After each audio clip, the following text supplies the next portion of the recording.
Olá, tudo bem? Sejam bem-vindos a mais uma aula de geometria analítica e vamos falar agora de circunferência. Para falar de circunferência, a gente vai definir a partir da geometria plana, que circunferência é um conjunto de pontos de um plano que distam igualmente de um ponto fixo, que a gente vai denominar de centro C. E nessa aula nós iremos estudar a circunferência de um modo analítico, ou seja, nós vamos expressar matematicamente, de modo algébrico, como seria uma circunferência. A equação da circunferência, dada a partir de um centro O e raio R, pode ser expressa a partir de um P, onde o P vai ser um paraordenado XY, sendo o conjunto de todos os pontos equidistantes de O. Então, nós vamos ter o seguinte: se nós avaliarmos a questão da circunferência, nós vamos colocar um plano cartesiano. Nesse plano cartesiano, vamos pôr um ponto, que vai ser o nosso paraordenado AB, que vai ser o nosso centro da nossa circunferência, e a partir dele nós vamos colocar um A e um B, que seriam a abscissa ordenada, e traçarmos uma circunferência onde todos os pontos que estão contidos na circunferência estão à mesma distância R do meu centro O.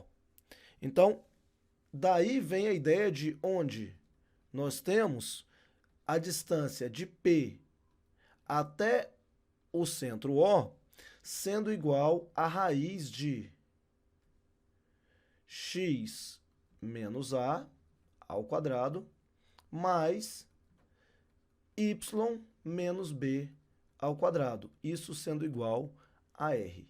Então, a ideia básica é estabelecer a distância entre os dois pontos e que essa distância seja igual ao raio. Se nós levarmos ambos os membros ao quadrado, nós vamos ter o seguinte, que x menos a elevado ao quadrado mais y menos b elevado ao quadrado será igual ao r ao quadrado. Essa é a equação da circunferência de raio R e com centro AB. Então, nós temos uma circunferência de raio R e o nosso centro vai ser o paraordenado AB. Então, daqui, nós já começamos a estudar a circunferência, entendendo que a circunferência nada mais é do que todos os pontos que estão equidistantes do seu centro O por uma distância R.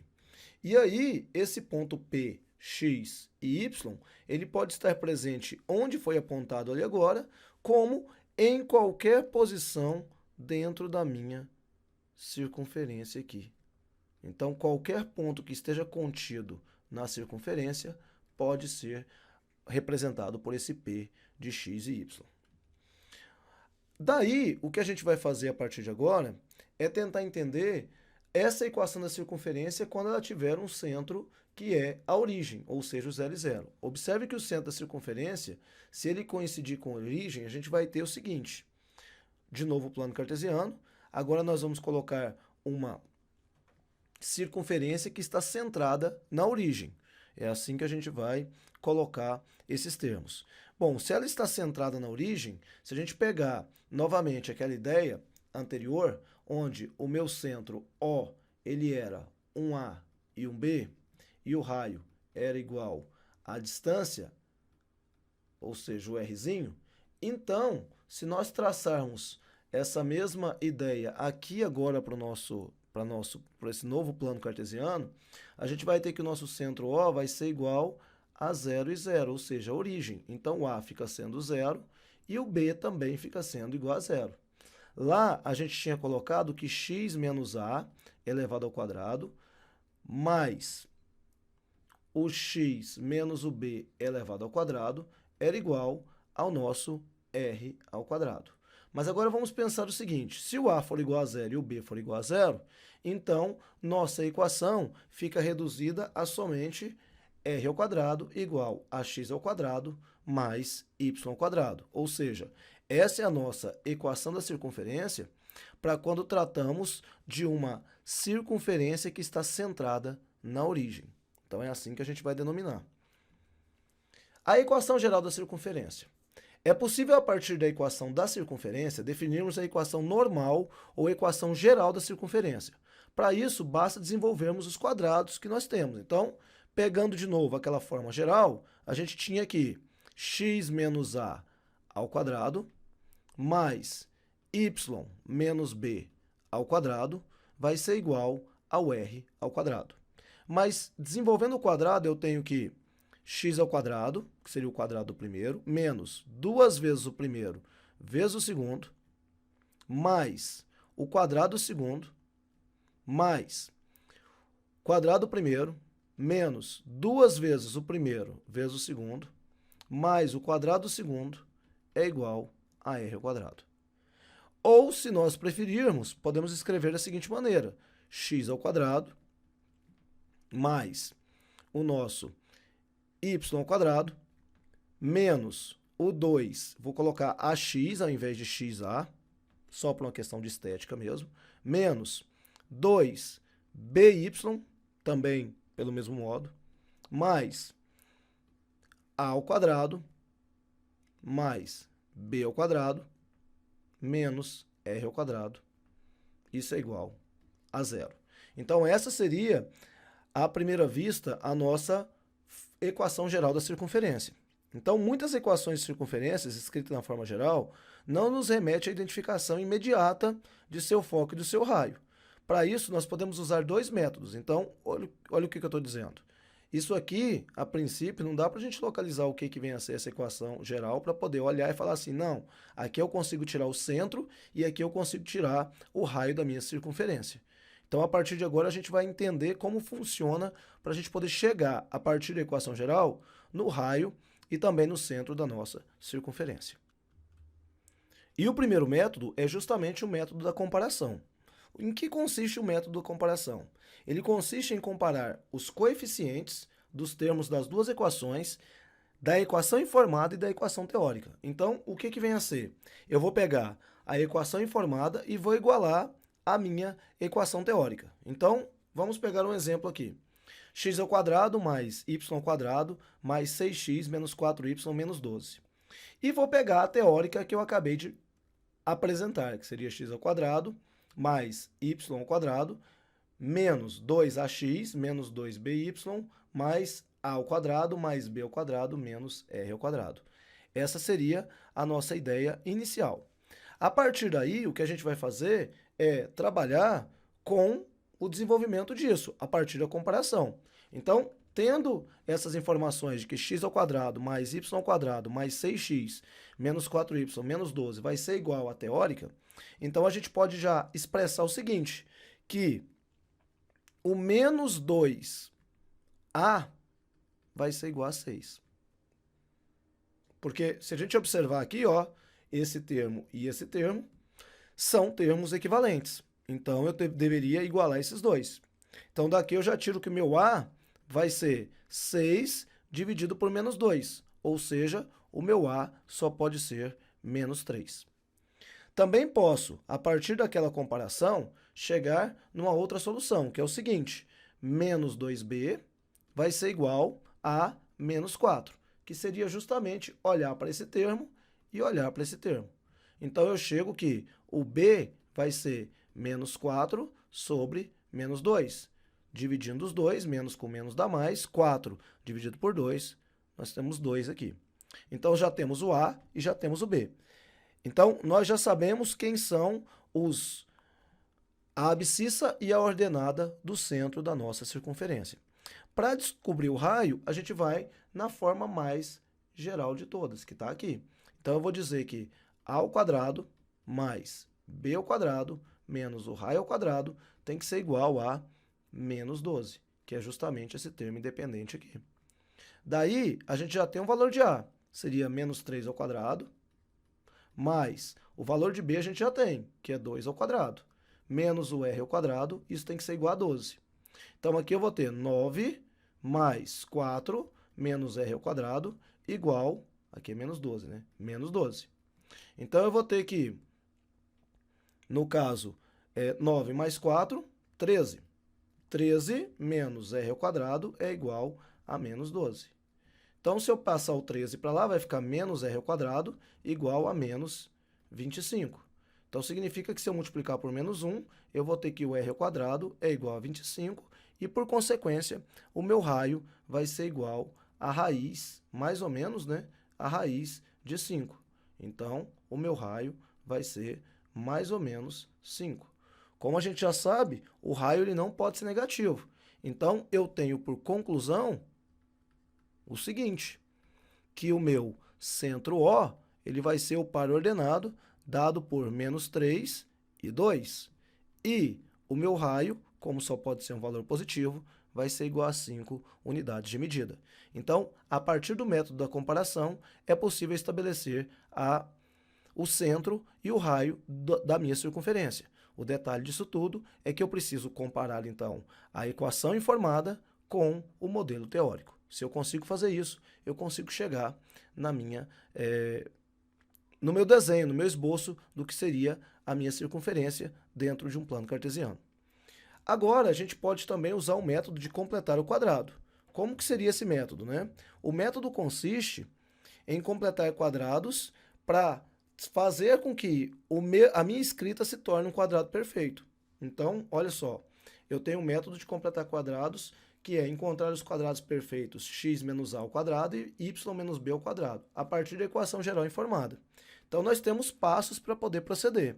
O primeiro deles é, nós devemos agrupar na equação geral os termos semelhantes em x e os termos semelhantes em y, e isolar no segundo membro da equação o termo independente. Então, dada a equação anterior, x ao quadrado mais y ao quadrado mais 6x menos 4y menos 12 igual a zero, o primeiro passo que nós temos é de criar uma opção aqui para a escrita disso. Então, nós vamos deixar assim, ó, x ao quadrado mais 6x mais um valor que nós não temos ainda, que nós vamos colocar ali para completar o quadrado, mais y ao quadrado menos 4y mais outro valor que nós devemos informar para completar o quadrado dessa situação aqui, igual a o menos 12 passa para o outro lado como 12, mais, de novo, 2 espaços. Por que, professor, 2 espaços?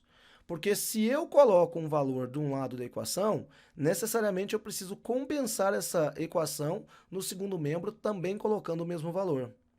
Então, esse princípio ele é importante para poder equilibrar a equação novamente. Então, assim que nós vamos trabalhar a partir de agora, colocando valores para poder completar aqui, porque aqui eu vou ter um termo em x e aqui eu vou ter outro termo em y, para aqui nós encontrarmos o centro a partir desse completar quadrados, tá bom? Só que aí para isso eu preciso compensar a minha equação colocando no segundo membro os mesmos números que eu estarei colocando aqui nesses espaços que estão em aberto nesse momento. Então, os mesmos valores que eu coloco de lá, para eu manter a minha equação de modo equivalente, eu preciso colocar do lado de cá.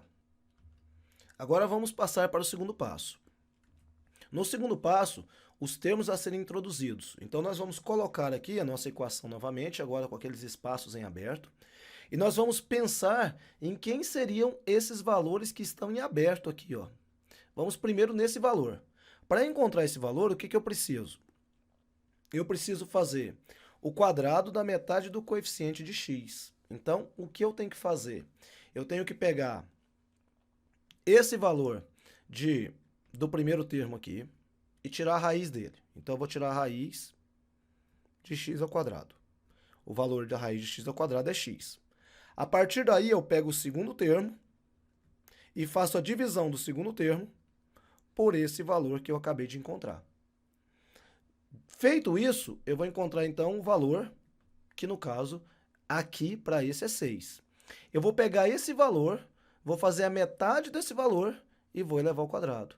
Então, eu vou fazer, depois que eu encontro 6, então eu faço aquele primeiro passo, depois faço a divisão pelo segundo termo, e aí o valor que eu encontro eu divido ele por 2, encontro o valor de 3 e agora eu pego 3 e elevo ao quadrado. Vai dar quanto? 9. Professor, por que eu tenho que fazer esses passos? Porque esse termo central ele é 2 vezes o primeiro termo vezes o segundo termo. E aí que está o detalhe, né? O primeiro termo que está apresentado aqui, que é o x ao quadrado, ele na verdade já foi elevado ao quadrado, então eu tenho que tirar a raiz dele para saber quem é o primeiro termo. Só que aí, quando eu faço isso e tiro ele do segundo termo, me sobra o 6. Só que o 6 ele tem um 2 multiplicando aqui, ó. Então esse 2 tem que ser dividido, por isso que sobra o 3. E aí eu elevo ao quadrado para poder encontrar o valor aqui, 9. Só que o detalhe, se eu coloco 9 ali, para equilibrar a minha equação, eu tenho que vir e colocar um 9 aqui. Do mesmo modo, eu vou fazer para o segundo. Então, eu vou lá, tiro a raiz de quem? Do y ao quadrado, que é esse termo aqui. Daí, a partir desse termo, eu vou chegar num valor de y, que é a raiz de y ao quadrado. E aí, agora, eu faço o seguinte. Eu pego o segundo termo, que é menos 4y, e divido isso por y. Isso vai ficar menos 4. E agora eu pego isso e divido por 2. Então, menos 4 dividido por 2. Vai dar quanto? Menos 2. E agora eu pego menos 2 e elevo ao quadrado. Isso dá quanto? 4. Então, eu venho cá e somo nessa posição 4. Só que se eu somo de lá, obrigatoriamente eu tenho que somar de cá. Então, retomando, o que eu fiz foi, eu tiro a raiz do primeiro termo, divido o valor encontrado, 6x, no caso aqui, por essa raiz, vai dar 6. Depois eu pego esse valor, divido por 2, vai dar 3, e aí eu pego o 3 e elevo ao quadrado. Vai ser assim sempre, professor? Sim, vai ser sempre assim. Então, nesse caso, o que eu tenho é um próximo passo, onde eu já tenho introduzido esses valores, e o que eu vou ter que fazer agora é desmembrar para poder chegar no resultado. Então, olha só, de novo eu tenho aí introduzir os termos da equação e encontrar os quadrados perfeitos. Então, aqui eu fiquei com 9, aqui eu fiquei com 4, então aqui de cá, 9 e 4. Só que como eu fiz isso aqui para poder ficar com o quadrado perfeito aqui e ficar com o quadrado perfeito aqui. Agora sim, eu posso simplesmente tirar a raiz do primeiro, usar o sinal do meio e tirar a raiz do terceiro. Então, aqui eu tenho o meu primeiro quadrado perfeito. E depois, fazer a mesma coisa, tirar a raiz do primeiro, usar o sinal do meio e tirar a raiz do segundo. E elevar isso também ao quadrado. Isso vai ser igual ao meu raio ao quadrado. No caso ali deu 25. Então, significa o seguinte, que do jeito que está escrito aqui, eu tenho que esse valor ali de 25, ele também vai ter que ficar ao quadrado. Então, ele vai ficar assim, ó. 5 ao quadrado. Então, o que que isso me mostra? Me mostra que no meu termo geral, eu tinha x menos a ao quadrado mais y menos b ao quadrado igual a r ao quadrado. Então, daqui eu tiro que meu a vai ser menos 3, o meu b vai ser 2 positivo e o meu raio vai ser 5. Ou seja, eu acabei de encontrar o centro O, que vai ser menos 3 e 2, e o meu raio R igual a 5. Se a gente for consultar a resposta da comparação, a gente vai chegar no mesmo resultado, e deve ser mesmo, porque tanto completar quadrados quanto utilizar o método da comparação tem o mesmo resultado final, que é encontrar o centro da nossa circunferência e também o raio dessa circunferência. Bom, eu espero que vocês tenham entendido bem essa parte aí de encontrar e completar os quadrados, porque é extremamente importante saber onde está o centro e também saber quem é o raio da nossa circunferência para podermos entender como trabalhar com a circunferência dentro de um plano cartesiano. No mais, queria agradecer a atenção de todos e desejar bons estudos. Até a próxima!